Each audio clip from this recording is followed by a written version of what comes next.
여러분 안녕하세요. 원성묵 목사입니다. 제자 양육원 생활편 세 번째 시간 함께 갖도록 하겠습니다. 자, 오늘은 3강이죠. 세겹줄 힐링에서 행복으로. 자, 여러분 세겹줄은 뭔가요? 그렇죠. 세 개의 줄이 겹쳐져서 만든 줄. 굉장히 단단한 줄을 말하는 것이죠. 혼자 있을 때는 한 줄일 때는 힘이 없고 약해서 뜯어지지만 세 개의 줄이 겹쳐 있을 때는 굉장한 힘을 갖는다. 그게 바로 세겹줄의 의미입니다. 함께 힘을 합치면 힐링, 그리고 거기서 더 나아가서 행복한 삶을 누릴 수 있다라는 것이죠. 특별히 우리가 주님 안에서 이 세겹줄의 의미를 함께 나누어 보도록 하겠습니다. 자, 알쏭달쏭 교회의 용어입니다. 자, 교제이죠. 여러분, 교제는 무엇입니까? 교제는 사람과 그리고 사람이 서로 상호 교통을 하면서 서로 만남을 갖고 서로 교제를 사귀는 것을 의미합니다. 헬라어로는 코이노니아라고 하는데요.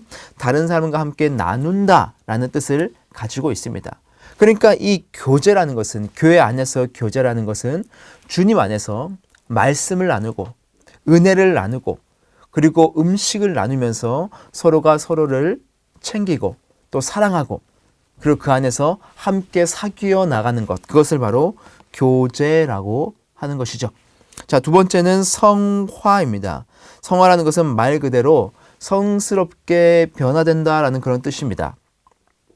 우리가 주님을 믿으면 구원을 받죠. 구원을 받는 것에서 끝나는 것이 아니고 이제 우리는 어떻게 됩니까? 이 성화, 거룩해지는 것이죠. 하나님을 그리고 예수님을 닮은 모습으로 변해가는 것, 그것이 바로 성화입니다. 자, 세 번째는 아멘입니다. 이 아멘이라는 것은 히브리어 아멘을 음역한 겁니다. 그러니까 지금도 그냥 그 히브리어를 그냥 말로 표현한 건데, 이 아멘이라는 것은 네, 맞습니다. 네, 그렇습니다. 네, 그렇게 될 것입니다. 그렇게 고백하는 것입니다. 그래서 우리가 하나님의 말씀을 들으면 우리가 무엇으로 화답하죠? 아멘. 아멘. 그렇게 우리가 화답하지 않습니까? 하나님의 말씀이 떨어지면 네, 그렇습니다, 주님. 그 말씀을 의지하겠습니다. 그 말씀을 믿고 나아가겠습니다. 그게 바로 아멘이라는 것입니다. 여러분, 말씀을 읽을 때 그리고 말씀을 들을 때 힘차게 아멘으로 화답하시기 바랍니다. 자, 그럼 오늘 함께 나아가 볼까요? 1번이죠. 최근 외로움을 느낀 적이 있습니까? 언제였는지 나누어 봅시다. 여러분, 외로움을 지금 느끼고 계십니까?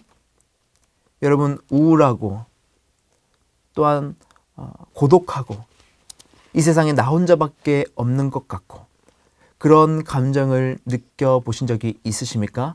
아마 여러분 모두는 그런 감정을 느껴보셨을 것이고 이것이 좀 더 심해져서 우울증과 같은 그리고 공황장애와 같은 그런 어려움 가운데 처해 있는 분들도 계실 거예요. 그렇죠?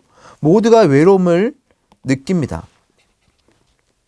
이 외로움 우리가 어떻게 하면 이길 수 있을까요? 이 외로움을 이길 수 있는 힘은 우리 예수 그리스도 안에 있고 이 예수 그리스도 안에 성도된 우리 교회 공동체에서는 이 외로움을 이겨낼 수 있는 교제가 있습니다. 자, 그래서 오늘 말씀을 통해서 이 교제의 아주 중요성, 우리 인간에게는 이 외로움을 이겨낼 수 있는, 그래서 힐링, 그리고 행복한 삶을 살아갈 수 있는 그 비결을 함께 나눠 보려고 합니다.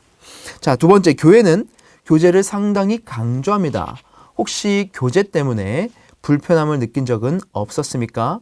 그럼에도 불구하고 우리는 왜 계속 교제해야 할까요? 여러분, 교회 오면 다 사랑방에 참여하라고 합니다. 그리고 소그룹에 참여하라고 합니다. 그런데 많은 성도들이 교회에 와서 그냥 예배만 드리고 가기를 바라는 분들도 상당히 많으시죠. 그래서 이유를 여쭤보면 그렇습니다. 교회에서 상처를 받아서 그렇습니다. 저는 하나님과의 관계를 먼저 좀 잘 맺고 나서 하겠습니다. 이전 교회에서 목사님과의 관계가 어려웠습니다. 이전 교회에서 성도와의 관계가 굉장히 어려웠습니다. 섬기고 싶은 마음이 없습니다. 그렇게 말합니다. 그래서 교제를 굉장히 불편하게 느끼시는 분들도 있습니다. 저도 충분히 그 마음을 이해해요. 하지만 우리가 성경을 찾아보면 이 교회 공동체 안에서 교제는 굉장히 중요하다는 사실을 우리가 발견할 수 있어요. 그래서 성경에서는 우리에게 계속해서 교제를 강조하고 있다는 것이죠. 우리가 한번 그것을 찾아가 보도록 하겠습니다. 자, 3번이죠. 요즘 유행하는 혼밥. 자, 여러분 혼밥이 뭐죠? 혼자 밥 먹기. 자, 오늘날에는 요즘에는 이렇게 줄임말이 많아요. 막 혼밥, 혼술, 혼자 술 마시기, 혼행, 혼자 여행 가기. 뭐 이런 1인 활동 또는 요즘 증가하고 있는 1인 가구 현상이 일어나죠. 이것에 대해서 어떻게 생각합니까? 그렇게 우리에게 묻고 있습니다. 자, 왜 사람들은 혼자 생활하려고 할까요? 남들과 막 부딪히는 게 힘든 거죠. 인간관계가 굉장히 어려운 거예요. 그래서 그냥 그럴 바에는 그냥 나 혼자 그냥 지내고 말지 뭐. 밥 먹으려고 사람들하고 눈치 보면서 뭐 먹어야 될까, 막 뭐 맛있어 할까 이런 걸 괜히 고민하기보다 그냥 혼자 먹어야지 뭐. 그러니까 혼자 외로움을 달래야지 뭐. 좀 외롭지만 그냥 혼자 달래야지 뭐. 그러니까 혼자 여행 가지 뭐. 매년 여행 가면 뭐 친구랑 막 치고받고 싸우기도 하고 여기 가니 저기 가니 막 의견 차이 때문에 괜히 화만 나서 돌아오고 그럴 바에는 그냥 나 혼자 하지 뭐. 이렇게 생각을 한다는 것이죠. 그렇지 않습니까? 그런데 이 내면에는 무엇이 있죠? 그렇죠. 외로움이라는 감정이 있다는 것입니다. 이 외로움이라는 감정.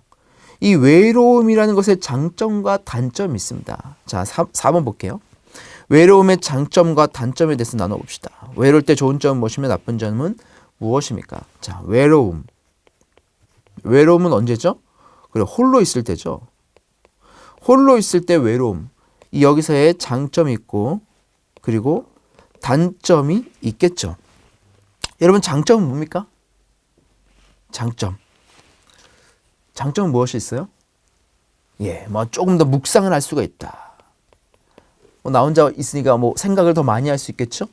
또 어떤 장점이 있습니까? 뭐 주님과의 뭐 독대의 시간을 더 가질 수 있다. 뭐 이런 장점이 있겠죠. 뭐 골방 기도를 할 수 있겠다. 뭐 이런 장점이 있겠죠. 근데 아마 외로움을 통해서 이러한 장점보다는 단점이 훨씬 더 많을 거라는 생각이 듭니다. 그죠? 단점은 뭐가 있습니까? 어떤 단점이 있어요? 굉장히 슬프죠. 그리고 또 우울합니다. 그리고 괜히 고민에 막 빠져요. 괜히 내 생각이 파고 또 생각 속으로 파고 들어갑니다. 그리고 때로는 붕괴하기도 합니다. 스스로를 사랑하지 못할 수도 있죠. 그리고 때로는 공허함이 찾아오기도 합니다. 불면증, 잠을 못 자기도 합니다. 면역이 약화되기도 합니다. 혼자 있다 보면 치매에 걸릴 수도 있고요. 혼자 있다 보면 심지어는 자살을 하고 싶다는 욕구까지 들게 됩니다. 그래서 외로움이라는 것은 장점보다는 사실 단점이 훨씬 더 많이 있어요. 그렇죠? 그런데 사람들은 계속해서 이 외로움 속으로 스스로 혼자 막 들어가려고 하는 거예요. 그래서 어떤 사람들은 결혼 하지 마. 굳이 뭐 결혼해 그냥 혼자 살아. 그렇게 말하는 사람이 있어요. 그런데 결혼을 해본 사람들이 그렇게 이야기하는 거지 하지 않은 사람들은 보통 이렇게 얘기하지 않습니다. 그렇죠? 왜 그럴까요? 해보지도 않고 후회할 바에는 한번 해보고 후회하자. 그건 거죠. 그죠? 결혼해서 여러분 그 남녀 간에 함께 마음을 맞춰서 살아가는 그 삶이 여러분 얼마나 아름다운지 아십니까? 가정을 이룬다는 것이 얼마나 신비한 건지 아십니까? 가정을 이루어서 자녀가 우리의 피를 이어받은 자녀가 태어난다는 게 얼마나 경이로운 일인지 아십니까? 그것을 경험도 못하고 보고 혼자 산다. 참 오히려 저는 그게 더 비참한 것 같아요. 그렇지 않습니까? 그래서 우리는 혼자가 아니라 함께 교제를 통해서 이 외로움을 이겨내는 힘이 우리에게 필요하다는 것이죠. 자, 5번을 보겠습니다. 외로움은 때론 유익이 되지만 외로움이 일상화될 때 심각한 문제가 발생할 수 있습니다. 그 원인은 무엇일까요? 자, 여러분, 외로움은 때론 유익이 되죠. 그렇죠? 더 하나님을 깊이 묵상할 수 있고 또 나 혼자만의 시간을 가짐으로 인해서 충전을 할 수도 있습니다. 그런데 이 외로움은 장점도 있지만 단점이 훨씬 더 많죠. 외로움이 일상화되면 심각한 문제가 발생할 수도 있습니다. 그 원인은 무엇일까요? 외로움이 계속해서 된다면 어떻게 됩니까? 그 외로움이 쌓여서 우울감에 젖어들어요. 우울감에 젖어들면 나 스스로에 대한 자존감이 내려갑니다. 그리고 나를 사랑하지 못하게 되죠. 그래서 극단적인 선택을 하게 될 때도 있어요. 아주 심각한 문제를 초래하게 됩니다. 그래서 우리는요, 이 외로움이 일상화되는 것을 막아야 돼요. 그러기 위해서 무엇이 필요합니까? 교제가 필요하다는 것이죠. 자, 고린도서 12장 26절에서 27절 한번 볼게요. 만일 한 지체가 고통을 받으면 모든 지체가 함께 고통을 받고 한 지체가 영광을 얻으면 모든 지체가 함께 즐거워하느니라. 너희는 그리스도의 몸이요 지체의 각 부분이라. 그렇게 말씀하고 있습니다. 여러분, 이것은요 교회론에 관한 말씀이에요. 여러분, 성경이 말하는 교회는 무엇이죠? 여러분, 진리편에서 여러분 함께 나누었을 텐데 교회라는 것은 단순히 건물이 아니죠. 그리고 단순히 예배드리러 모이는 그 장소가 아니에요. 이거는 그냥 단편적인 이해일 뿐입니다. 교회라는 것은, 성경이 말하는 교회는 어떤 것입니까? 바로 예수 그리스도를 머리로 하고 우리 모든 지체들이 우리 몸의 각 지체가 되어서 하나를 이루는 것. 이것을 바로 교회라고 하는 것이죠. 그래서 유기적으로 다 연결되어 있는 거예요. 그래서 만약 함께 고통을 받고 머리가 만약 아프다고 하십시오. 두통이 있다고 해보세요. 그럼 어떻습니까? 하루 종일 힘들어요. 저도 만성 두통이 있는데 이 머리가 아픈 날에는 하루 종일 아무것도 못해요. 너무나 힘들어요. 제가 만성 두통 있는 분들 너무나 제가 그 공감합니다. 여러분, 손가락에 조금이라도 찢어 보십시오. 어떻습니까? 계속 아파요. 하루 종일 아파요. 그리고 온몸이 같이 아픕니다. 그러니까 교회라는 것은 함께 고통을 받는 거예요. 그리고 함께 즐거워하는 거죠. 유기적으로 연결되어 있기 때문에 우리가 맛있는 음식을 먹으면 온몸이 다 기쁜 거죠. 그래서 우리 교회는 바로 이러한 유기적 공동체라는 것입니다. 그래서 교회 안에서 이 교제가 이루어질 때, 이러한 유기적인 교제가 이루어질 때에 우리가 아픈 일을 겪어도 그 겪은 일을 나 혼자 우울하고 나 혼자 외로움 속에서 그것을 해내려고 할 때는 도저히 방법이 없어요. 하지만 우리가 함께 그 일들을 위로하고 격려하고 기도하면 그 일들을 이겨낼 수 있다는 것이죠. 그리고 우리가 즐거운 일이 생겼다, 기쁜 일이 생겼다, 함께 그 일들을 축하해주고 함께 웃어주면 그 기쁨이 배가 되는 것이죠. 이것이 바로 교제의 장점이라는 것입니다. 외로움을 이길 수 있는 능력이 되고 힘이 된다는 것이죠. 그래서 6번 볼게요. 다음 칼럼은 외로움의 다양한 원인을 찾아 지적하고 있습니다. 나 자신에게 해당되는 원인은 없는지 나누어 봅시다. 자, 여러분, 교재의 33페이지에 보시면, 33편 아니죠? 자, 그 칼럼을 보시면 4가지가 나옵니다. 외로움 전염병. 자, 외로움 전염병. 자, 외로움은 뭐예요? 전염병과 같다는 거죠. 만약에 내 옆에 있는 사람이 외로워 보여. 그리고 막 부정적인 이야기를 해. 그리고 어떻습니까? 그것이 주변 사람들에게도 영향을 받는다는 것이죠. 내 집안에 정말 방에만 틀어박혀 있고 막 말도 안 하는 그런 자녀가 있다고 생각해 보십시오. 그러면 그 가정 전체가 분위기가 다 다운되는 거예요. 그리고 이 전염병, 외로움이 전염이 되는 거예요. 처음에 긍정적인 사람들도 부정적인 사람들 주변에 있으면 부정적으로 바뀌어가는 것이죠. 그게 바로 외로움 전염병이에요. 자, 이것의 가장 큰 원인 첫 번째는 무엇입니까? 사회적 단절이에요. 사회와 끊고 사는 것이죠. 바깥에 아예 출입을 하지 않는다는 것이죠. 그냥 나 혼자 밥 먹고 나 혼자 생활하고 그냥 거기에 그냥 젖어가는 것이죠. 그러면 더 우울해지고 그런 삶을 살아가는 거예요. 그래서 제가 청년부에 있을 때 우리 교회의 기능 중 그리고 교회의 역할 중에 하나가 무엇입니까? 바로 이 교제죠. 이 교제를 위해서 제가 청년부에서 사역했을 때 홀리 나잇이라고 합니다. 무엇이냐? 크리스마스 성탄절 날 쉬는 날이잖아요. 전국이 막 기뻐하고 전 세계가 기뻐하는 그런 날이지 않습니까? 그런데 의외로 이 크리스마스 날 외로워하는 청년들이 많다는 사실이에요. 왜냐? 세상 사람들은 다 기뻐하는 것 같은데 나만 외로워. 세상 사람들은 다 막 끼리끼리 축제하고 막 밥 먹고 파티하는 것 같은데 나만 파티하지 않는 것 같아. 그래서 홀리나잇을 만든 거예요. 그런 사람들이 와서 여기서 함께 우리가 예수의 탄생을 기뻐하자, 즐기자, 파티하자. 그래서 홀리나잇을 2박 3일 동안 하는 겁니다. 23, 24, 25일. 그리고 뭐 쉬는 날 있지 않습니까? 쉬는 날에는 영화대회를 만들었어요. 빨간 날. 그런 날은 어디 가지 못하는 지체들이 또 있어요. 놀지 못하는 지체들이 있습니다. 그 지체들을 위해서 영화관을 대관해서 함께 영화관 가서 영화 보고 그리고 밥 먹고 이런 시간을 갖는 것이죠. 뭐 추석이나 설날 이럴 때는 또 다른 모임들을 만들어요. 그래서 지방에 있으니까 서울이나 어디 가지 못해서 부모님을 만나러 가지 못하는 지체들이 있으면 그 지체들을 모아서 또 노는 것이죠. 같이 함께 하는 것이죠. 교제하는 거예요. 그러면서 사회적 단절을 어떻게 하는 겁니까? 탈피할 수 있도록 도와주는 겁니다. 자, 두 번째는 좋은 관계가 결핍이 되는 거예요. 관계가 자꾸 끊어지는 겁니다.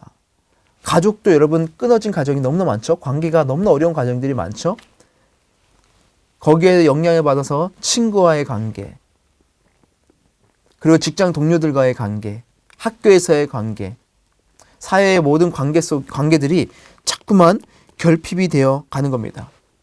그래서 친구를 사귈 줄도 모르고, 그리고 어떻게 대화해야 될 줄도 모르고, 혼자서만 있고, 그러면서 혼자 SNS에다가 막 자기의 삶을 올리고, 막 비판적이고 부정적인 이야기들을 막 올리고, 그리고 어떤 사람들은 막 내가 아주 부유한 것을 자랑하면서 차를 막 찍어서 올리고, 막 옷 샀으면 자랑하고, 때로 막 옷, 뭐 야한 사진, 그죠? 막 그런 것도 올리면서 막 나를 드러내고, 그런데 밖에서는 관계가 좋지 않고, 이런 사람들이 굉장히 많다는 것이죠. 좋은 관계의 결핍. 세 번째, 가족이나 친한 친구들의 이사나 죽음. 자, 친한 친구들이 이 세상을 떠난다. 그리고 죽는다. 그리고 그러면 어떻습니까? 그렇죠. 외로움이 당연히 찾아오겠죠. 자, 네 번째, 직장 적응 능력의 결핍. 직장 속에서도 내 일이 만족도가 떨어져요. 그리고 직장 상사와 또한 직장 부하의 관계가 되게 좋지가 않아요. 그러면 그 외로움이 심하게 나타나는 것이죠. 그 직장 적응 능력의 결핍. 여러 가지 다양한 원인들이 있습니다. 이것뿐만이 아니고 또 여러 가지 많은 원인들이 있겠죠. 이러한 원인들을 우리가 의외로 몰라요. 그리고 생각을 하지 않아요. 외로우면 그냥 외로워. 이것을 빨리 그냥 없애버리고 싶은 마음 때문에 막 다른 쾌락들을 찾아서 떠나기도 하죠. 그런데 그것이 아니라 나에게 해당하는 원인이 없는지를 먼저 찾아보셔야 됩니다. 왜 내가 이럴까? 그것들을 한번 찾아보시고 진단을 해보시기 바래요. 자, 그렇다면 이제 이 외로움 전염병을 치료해야 되죠. 자, 한 말씀을 통해서 한번 봅시다. 7번. 하나님께서 성경 말씀을 통해 제시하시는 외로움 전염병 치료제는 전도서에 잘 나타나 있습니다. 다음 말씀을 통해 세 겹줄 교재의 효능을 살펴봅시다. 자, 전도서 4장 9절입니다. 두 사람이 한 사람보다 나음은 그들이 수고함으로 좋은 상을 얻을 것임이라. 자, 보세요. 두 사람이 있는 게 한 사람보다 낫다. 그러면 좋은 상을 더 얻을 것이다. 그런 것이죠. 그러니까 이것은 무엇입니까? 함께 가는 공동체를 꿈꾸라는 것이죠. 혼자 하는 것이 아니라 같이 하면 더 좋은 성과를 낼 수 있다. 그 말씀을 지금 하고 있다는 것입니다. 자, 그래서 어떤 사람들은 그냥 나 혼자 하지 뭐. 일도 혼자 하려고 하는 사람도 있어요. 물론 혼자 해서 더 좋은 성과를 낼 수도 있겠죠. 그러나 여러분, 우리가 장기적으로 생각할 때에, 장기전을 봤을 때 모든 사람들을 다 아우르면서 함께 가는 사람이 훨씬 더 오래 갑니다. 특히 여러분, 교회 사역을 한다는 것은, 교회 일을 할 때는 이것이 너무나 중요해요. 함께 할 때, 나 혼자 하는 것이 아니고, 물론 의견이 다를 수 있지만 이 모든 의견들을 같이 아우르면서 가면 좀 늦을 수 있어요. 그건 어려울 수 있어요. 하지만 그렇게 갈 때에 리더십이 세워지고, 또 그렇게 갈 때에 그 공동체는 건강하게 성장할 수 있는 것이죠. 자, 두 번째, 전도서 4장 10절입니다. 혹시 그들이 넘어지면 하나가 그 동물을 붙들어 일으키려니와 홀로 있어 넘어지고 붙들어 일으킬 자가 없는 자에게는 화가 있으리라. 자, 나 혼자 길을 가다가 넘어지면, 쓰러지면 내 옆에 아무도 없을 때 나를 일으킬 사람이 없다는 것이죠. 함께 걸어가면 한 명이 쓰러져도 그 같이 걸어갔던 동역자가 그를 일으켜서 같이 데려갈 수 있다는 겁니다. 믿음의 동역자를 말하는 것이죠. 함께 있으면 더 빨리 회복할 수 있다는 겁니다. 더 빨리 일어날 수 있는 것이죠. 함께 그 길을 걸으면 나 혼자 걸을 때보다 같이 걸을 때 그 힘을 더 얻을 수 있다는 것이죠. 그래서 여러분, 믿음의 동역자가 여러분 굉장히 중요합니다. 나와 함께 이 길을 걸어갈 수 있는 동역자, 내가 아프고 힘들 때 나를 위해서 기도해 줄 수 있는 그 한 사람, 내 옆에 그 한 사람이 있으면 다시 일어날 수 있는 거예요. 자, 세 번째죠. 전도서 4장 11절. 또 두 사람이 함께 누우면 따뜻하거니와 한 사람이면 어찌 따뜻하랴. 그렇죠. 나 혼자 누워있으면 춥지만 함께 누워있으면 살 수 있는 거예요. 추운 겨울날 조난을 당했어요. 혼자 있으면 얼어 죽죠. 하지만 함께 있으면 몸의 체온을 느끼며 함께 안고 있으면 훨씬 더 오래 생존할 수 있는 것이죠. 함께 있으면 더 따뜻한 겁니다. 격려를 받을 수 있죠. 그리고 위로를 받을 수 있죠. 그러면서 이겨나가는 겁니다. 이 어렵고 힘들고 무너지고 깨어지고 무뎌진 이 세상을 어떻게 할 수 있는 겁니까? 걸어갈 수 있는 것이죠. 네 번째, 전도서 4장 12절. 한 사람이면 패하겠거니와 두 사람이면 맞설 수 있나니 세 겹줄은 쉽게 끊어지지 아니하느니라. 자, 혼자면 패하지만 함께 맞서면, 두 사람이 함께 맞서면 더 이길 확률이 많다는 것이죠.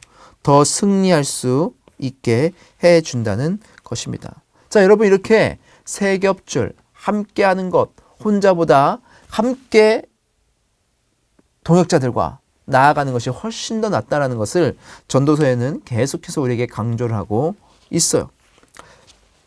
자, 그래서 8번에 보시면 예수님도 이 원리를 알고 계셨어요. 예수님께서도 하나님과 성령님과 완벽한 교제의 모습을 보여주고 있습니다. 예수님께서 이 땅에 오셔서 하신 모든 사역들은 예수 그리스도 혼자 하신 것이 아니라 하나님과 성령님과 완벽한 교제 안에서 일들을 감당하셨다는 것이죠. 자, 볼게요. 요한복음 8장 16절 볼게요. 만일 내가 판단하여도 내 판단이 참되니 이는 내가 혼자 있는 것이 아니요 나를 보내신 이가 나와 함께 계심이라. 자, 나는 누구죠? 나. 그죠? 예수 그리스도죠. 누가 함께 했습니까? 나를 보내신 이 누굽니까? 그렇죠. 성부 하나님이죠. 성부 하나님이 나와 함께 계실 것이다. 나는 혼자가 아니다. 주님이 나와 함께 하신다. 그것을 주님께서 말씀하고 계시는 거죠. 요한복음 16장 14절 볼게요. 그가 내 영광을 나타내리니 내 것을 가지고 너희에게 알리시겠음이라. 무릇 아버지께 있는 것은 다 내 것이라. 그러므로 내가 말하기를 그가 내 것을 가지고 너희에게 알리시리라 하였노라. 자, 그가 누구죠? 여기서는 성령입니다. 성령 하나님이 내 영광은 누구죠? 여기서 내는 예수 그리스도입니다. 성령 하나님께서 내 영광을 나타낼 것이다. 내 것을 가지고 너에게 알릴 것이다. 무릇 아버지에게 있는 것은 다 누구 겁니까? 내 것이라. 아버지는 누굽니까? 하나님이죠. 다 내 것이라. 난 누굽니까? 예수 그리스도죠. 그러니까 성령 하나님, 성부 하나님, 예수 그리스도가 하나가 되어서 완벽한 교제를 이루고 계시다는 사실을 계속해서 말씀하고 있는 것이죠. 자, 그래서 9번 볼게요. 삼위일체 하나님의 형상대로 창조된 우리는 관계적 존재로 창조되었습니다. 자, 삼위일체 하나님. 그 안에 우리는 누구입니까? 그죠? 하나님, 예수님, 성령님. 하나님, 예수님, 성령님이 우리라고 표현을 하고 있어요. 그렇기 때문에 그 관계적 존재인 이 하나님을 통해서 창조된 우리도 역시 어떤 존재입니까? 관계적 존재예요. 그래서 우리는 관계를 하면서 살아가야 하는 존재인 거예요. 혼자는 살아갈 수 없는 존재가 우리가 창조될 때부터 그렇게 지어졌다는 것이죠. 좋은 관계를 잘 유지하는 것은 외로움 전염병의 치료제가 될 뿐 아니라 우리의 삶을 행복으로 이끄는 비결이 됩니다. 다음 말씀을 통해 행복으로 가는 길을 확인해 봅시다. 에베소서 4장 16절을 볼게요. 그에게서 온몸이 각 마디를 통하여 도움을 받음으로 연결되고 결합되어 각 지체의 분량대로 역사하여 그 몸을 자라게 하며 사랑 안에서 스스로 세우느니라. 아멘. 자, 각 그 몸이 어떻게 됩니까?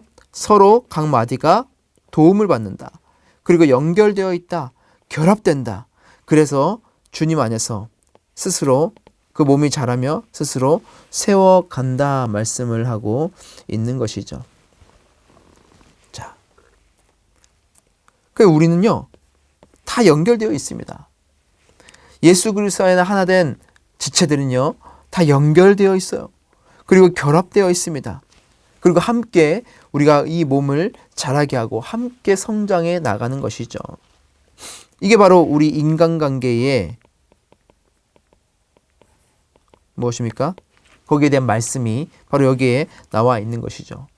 그래서 이 여러분 삼위일체 하나님에 대한 이 원리가 우리의 나에게도 여러분 적용이 되고요. 그리고 더 나아가서 우리의 가정에도 적용이 되고요. 우리의 교회에도 적용이 되고요. 또 우리의 사회에도 적용이 되는 것이죠. 혼자가 아니라는 것입니다. 여러분 나도 여러분 한번 생각해 보세요. 저는 스스로 나의 존재에 대해서 굉장히 고민이 많았던 사람 중에 한 명입니다. 여러분 데카르트가 나는 생각한다. 고로 나는 존재한다. 그런 명제를 말했죠. 저는 이게 너무나 이해가 가요. 생각하고 있는 나 자신이 때로는 3인칭처럼 느껴질 때가 있다는 것이죠. 여러분은 그런 적 없으십니까? 내가 생각을 하고 있는 나가 누굴까? 이런 생각 안 해보셨습니까?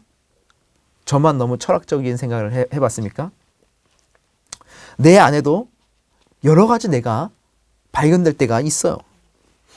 여러분 가정은 어떻습니까?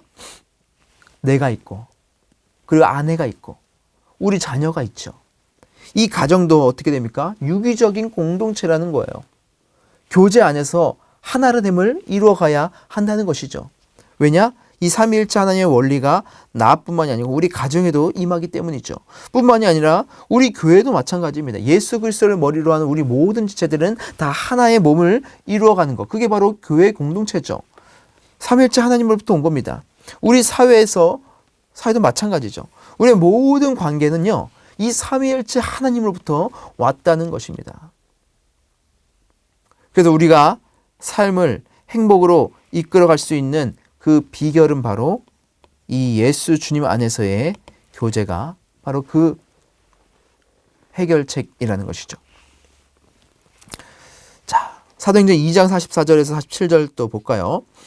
믿는 사람이 다 함께 써 모든 물건을 서로 통용하고. 자, 초대교회 당시에는요, 기독교인이 1%도 안 됐겠죠. 그죠? 핍박을 받는 자들이었으니까. 숨어서 예배를 드렸으니까. 그런데 믿는 사람들이 그 핍박 속에서 함께 모였어요. 그리고 그 당시에 얼마나 서로를 위해서 헌신했고 교제했냐면 모든 물건을 서로 통용했다. 재산과 소유를 팔아서 어려운 사람들에게 필요에 따라 나누어 주었다. 그리고 마음을 같이 하였다. 예배 드리기 위해서 성전에 모이기를 힘썼다. 집에서 함께 떡을 떼다 식사를 했다는 것이죠. 기쁨과 순전한 마음으로 음식을 먹고 하나님을 찬양하고 그랬더니 백성들에게 친송을 받고 주님께서 구원받는 사람들은 날마다 더하게 하셨다. 이게 바로 교제의 은혜인 것이죠. 물론 지금을 우리 이 초대교회 했던 그 방식 그대로 할 수는 없겠죠. 그 시대마다 사항이 있기 때문에. 하지만 이 초대교회의 그 교제의 정신, 이 정신을 우리가 이어가야 한다는 것이죠. 그래서 우리가 여러분 교회 안에 한 공동체로 모여 있다면 반드시 우리 안에 교제가 있어야 되고 그 교제라는 것은 단순히 우리가 겉핥기식의 인사하는 정도의 교제가 아니라 서로에게 힘을 주고 그리고 서로를 위해서 전심을 다해서 기도해주고 어려울 때 함께 도와주고 또 밀어주고 그리고 전화해주고 함께 식사해주고 이러한 교제의 모습들이 교회 안에서 계속해서 회복이 되어 가야 한다는 것이죠. 여러분 그래서 우리도 한번 둘러봐야 됩니다. 나는 과연 이 교제를 얼마나 힘쓰고 있는가? 나는 사랑을 받은 적이 있는가? 아니면 난 사랑을 준 적이 있는가? 우리 옆에 지체들에게 내가 어떤 존재인가?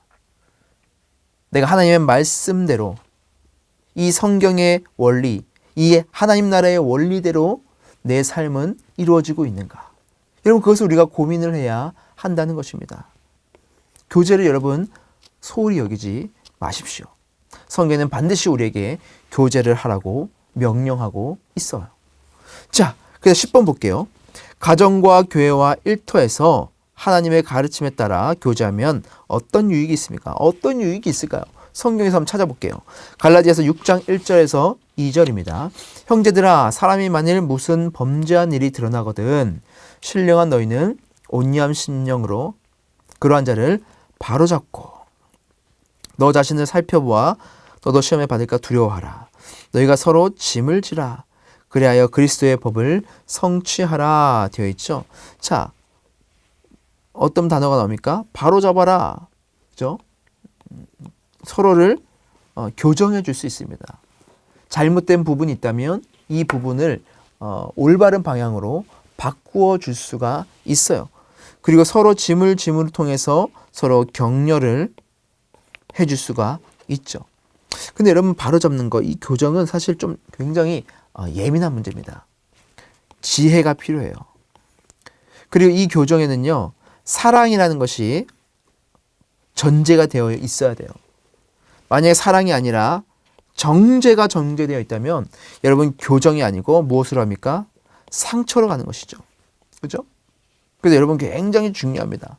어떤 분들은 내 의의가 너무나 세신 분들이 있어요. 그래서 눈에 보니까 너무나 잘못되는 것만 보여. 물론 맞죠. 그렇게 하면 안 되죠. 하지만 사랑 안에서 이 교정의 작업들이 들어가야 합니다. 그러면 사람들이 어떻게 됩니까? 변화가 되는 것이죠. 그리고 서로를 격려하게 되어서 힘을 얻는 것이죠. 에베소서 4장 32절 볼게요. 서로 친절하게 하며 불쌍히 여기며 서로 용서하기를 하나님이 그리스도 안에서 너희를 용서하신과 같이 하라 되어 있죠. 자, 용서가 나옵니다. 용서. 사람을 용서할 수 있게 돼요. 여러분 세상에서는 이 용서라는 게 할 수가 없습니다. 하지만 그리스도 안의 공동체 안에서는 이 교제를 통해서 용서할 수 있는 거예요. 이 용서의 범위는 어디 있습니까? 나에게도 있죠. 스스로를 용서하지 못하는 분들이 계세요. 스스로를 사랑하지 못하는 분들이 계세요. 그러나 하나님 말씀하셨습니다. 내 이웃을 사랑하기를 자신을 사랑하는 것까지 사랑해라. 자, 전제가 뭡니까? 나를 사랑하는 것 같이 이웃을 사랑하는 거예요. 그러니까 이웃을 사랑하려면 나를 먼저 사랑해야 돼요. 나 스스로를 안아줄 수 있어야 돼요. 그것은 나를 용서하는 것이죠. 그리고 이웃을 용서할 수 있게 되고 또 더 나아가서는 사회에 대한 어떤 불만이라든지 이런 부분들도 우리가 해결해 나갈 수 있다는 것이죠. 자, 야고보서 5장 16절이죠. 그러므로 너희 죄를 서로 고백하며 병 낫기를 위하여 서로 기도하라. 의인의 간구는 역사하는 힘이 크다. 되어 있죠. 어떤 유익입니까? 함께 기도할 수 있는 유익이 있습니다. 누군가 널 위하여 누군가 기도하네. 내가 홀로 외로워서 마음이 무너질 때 누군가 널 위해 기도하네. 여러분 이 찬양 아시죠? 누군가가 나를 위해서 기도하고 있다는 사실을 여러분 알면 엄청난 위로가 임합니다. 정말 힘들 때 내가 너를 위해서 기도할게. 내가 새벽마다 너를 위해서 새벽 제단을 쌓을게. 여러분 그 말을 들으면 마음이 녹아요. 그죠? 나를 위해서 기도해 줄 수 있는 사람이 있다는 것 자체가 큰 위로이고 또 큰 은혜입니다. 그리고 이것을 통해서 하나님께 어떻게 하십니까? 하나님께서 응답을 주시는 거예요. 하나님의 역사를 체험하게 되는 것입니다. 자, 그래서 11번이죠. 서로 교제하려고 할 때 서로 다르기 때문에 생기는 시너지도 있지만 반대로 불편할 때도 있을 수 있습니다. 우리는 그럴 때 무엇을 주의해야 합니까? 자, 여러분 우리가 교제를 쉽게 하지 못하는 이유가 바로 이건 것 같아요. 불편할 수도 있기 때문이죠. 그죠? 그렇기 때문에 교제에도 지혜라는 것이 필요합니다. 그래서 우리가 무엇을 주의해야 되냐? 에베소 4장 7절 볼게요. 우리 각 사람에게 그리스도의 선물의 분량대로 은혜를 주셨나니. 자, 그리스도의 선물의 분량이 있다는 거예요. 각 사람에게. 그러니까 모든 사람이 동일한 은사, 동일한 선물을 받은 게 아니고 하나님께서는 각자마다 다 다른 은사 그리고 다 다른 분량들의 은혜들을 주셨다는 것이죠. 이것을 이해해야 한다는 거예요. 그래서 우리가 남들을 보면서 나에게 없는 것을 보면서 나는 정말 저 사람 만나는 것이 불편해. 저 사람은 저런 것들이 있는데 나는 없어. 그 교제하면 이런 것들이 굉장히 불편해. 그러면서 우리가 오히려 교제를 멀리하게 된다는 것이죠. 그러나 우리가 이 말씀을 기억해야 될 필요가 있어요. 이것은 높고 낮음의 문제가 아닙니다. 하나님께서는 각 사람에게 분량대로 주셨다는 것을 우리가 인지하면 내가 갖고 있는 것을 남들과 비교하면서 차이를 두고 그리고 자존감이 무너지고 그럴 필요가 전혀 없다는 것이죠. 말씀에 의지해서 여러분 교제를 하십시오.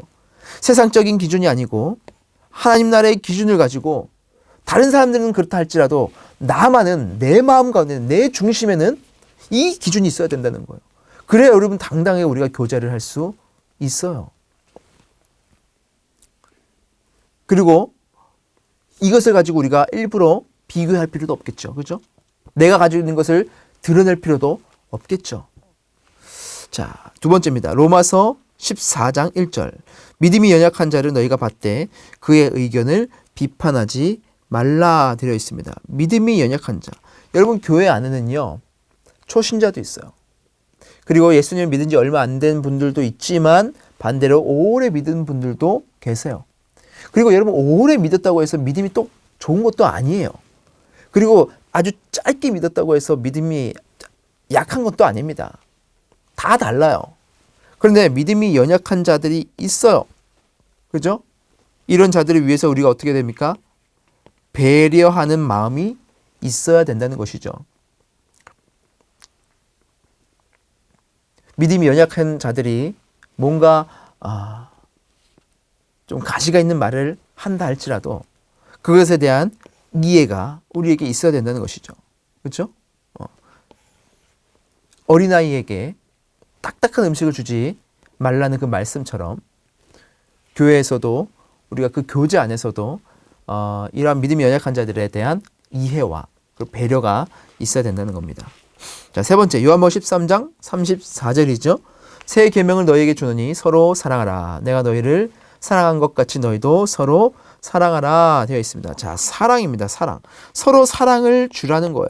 여러분 이것이 굉장히 중요합니다. 여러분 성경을 압축하면 무엇입니까? 내가 새 계명을 주노니 뭡니까? 서로 사랑하라. 하나님을 사랑하고 이웃을 사랑하라. 여러분 이것이 성경 아닙니까? 우리에게 있는 모든 것들은요, 이 사랑 안에 이루어져야 되는 거예요. 교제도 마찬가지입니다. 교제가 어떤 유익을 위해서, 어떤 이익을 위해서, 그리고 뭔가의 필요를 위해서 교제가 이루어지는 것이 아니라 정말 우리는 그리스도 안에 하나이기 때문에 그 예수 그리스도의 사랑 안에서 교제가 이루어져야 한다는 것이죠. 그것이 너무나도 중요합니다. 이 사랑이 있다면 여러분 교정도 가능한 거예요. 이 사랑이 있다면 책망도 가능한 거예요. 이 사랑이 있으면 어떻게 되는 겁니까? 누군가가 쓰러지지 않도록 우리가 배려할 때 그 배려도 배가 되는 겁니다. 너무나 중요한 거예요. 자, 오늘 여기까지 우리가 함께 말씀을 나눴습니다. 여러분 교제는 너무나 중요한 것입니다. 사랑방에 소속되지 않으시거나 아니면 교회 안에서요 혼자 여러분 신앙생활을 하고 계시다면 여러분 지금 묶여있는 그 제자 양육원 그룹도 하나의 교제권입니다. 소그룹입니다. 여러분 이 소그룹 안에서 교제하는 것을 여러분 배워나가십시오. 교제하는 것은 단순히 내가 좋으면 하고 내가 이게 싫으면 안 하고 그것이 아닙니다. 교제는 하나님께서 우리에게 명령하신 거고 해야 되는 거예요. 이 교제하는 방법들이 여러분 하나하나 배워나가십시오. 뭔가 마음에 불편함이 있다면 그 불편함 때문에 끊어버리는 것이 아니라 그 불편함을 딛고 여러분 더 성숙한 자로 일어나십시오. 그러면 여러분들이 이 교회에서뿐만이 아니고 세상 속에서도 관계의 지혜를 통해서 선한 영향을 끼치는 사람으로 세워질 수 있을 것입니다. 여러분 스스로와 또한 가정과 또한 교회와 또 사회 속에서 이 세 겹줄의 그 의미를 여러분 잘 적응하셔서 날마다 관계의 승리를 하시는 여러분 되시길 주님의 이름으로 축복합니다. 자, 오늘도 너무 수고 많으셨습니다. 여러분 9번과 10번 답을 한번 써보시고 그 카톡방 안에서 은혜를 나누는 그런 시간도 가졌으면 좋겠습니다. 여러분 너무나 감사드립니다. 다음 주에 뵙도록 하겠습니다.